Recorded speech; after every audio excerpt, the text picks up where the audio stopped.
The Tesla Battery Health Test, found in service mode, is a diagnostic tool to check your battery's condition, capacity, and overall performance. To access service mode, tap the Tesla logo on the touchscreen 5 to 7 times or use hidden menus in settings.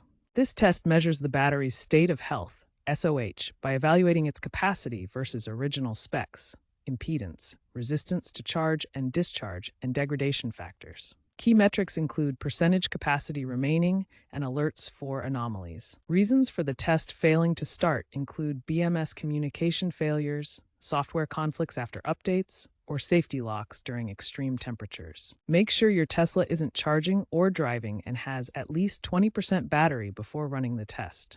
If the test still won't start, proceed to the next section for troubleshooting steps. If you're encountering the battery health test not starting error, first, try a simple restart of your Tesla. Software glitches are a common cause, and a restart can resolve them.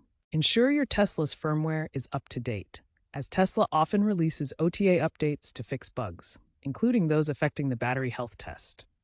In 2025, Tesla released patch v25.39.1 to address this specific issue. For newer models, 2025 and later, ensure you're using the simplified service mode access via the touchscreen. For older models, pre-2022, try using voice commands like, "Hey Tesla, run battery health test."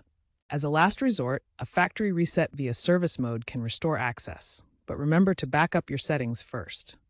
If none of these steps work, the issue might be hardware-related, such as a faulty BMS module requiring a visit to a Tesla service center.